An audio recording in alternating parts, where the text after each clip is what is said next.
കല്യാണത്തിന് മുമ്പേ ഒരു കർച്ചീഫ് നനയ്ക്കാൻ അറിയാൻ വയ്യാത്ത ഞാനിപ്പോ ബെർമുഡ നനയ്ക്കുന്നു, ഷർട്ട് നനയ്ക്കുന്നു, പാന്റ് നനയ്ക്കുന്നു, ജീൻസ് നനയ്ക്കുന്നു. സ്കൂളിൽ പഠിക്കുമ്പോ, കോളേജിൽ പഠിക്കുമ്പോ അമ്മേ കൂട്ടുകാരോടൊന്ന് ടൂർ പോയിക്കോട്ടെ അമ്മേന്ന് ചോദിക്കുമ്പോഴേ പറയുമായിരുന്നു കല്യാണം കഴിയുമ്പോ നിന്റെ കെട്ടിയോ കൊണ്ടുപോകുമെന്ന്. കൊണ്ടുപോകുന്നുണ്ട്. ഓരോ 10 ദിവസം കൂടുമ്പോഴേ പലചരക്കടയിലോട്ട്.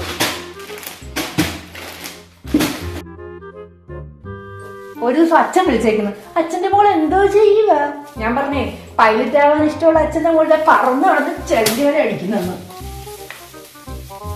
കല്യാണത്തിന് മുമ്പേ കല്യാണങ്ങൾക്ക് പോയാൽ പോലും പച്ചക്കറി തൊടാത്ത ഞാൻ കഴിച്ചല്ലേ പറ്റൂ. കാരണം ഞാൻ തന്നെ അല്ലയോ വെക്കുന്നത്. കെട്ടിച്ചു, ഇനിയും പെൺമക്കളെ കെട്ടിച്ചു. പെൺകൊച്ചുങ്ങളെന്ന് പറയുമ്പോഴേ നാട്ടുകാർക്കും വീട്ടുകാർക്കും ഭയങ്കര പ്രതീക്ഷയാ. അവള് കല്യാണം കഴിഞ്ഞാൽ വീട് നോക്കും, അവളുടെ കൊച്ചുങ്ങളെ നോക്കും, അവളുടെ ഭർത്താവിനെ നോക്കും, ഭർത്താവിന്റെ വീട്ടുകാരെ നോക്കും.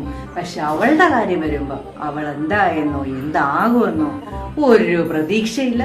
കമാന്നൊരക്ഷരം മിണ്ടത്തുമില്ല.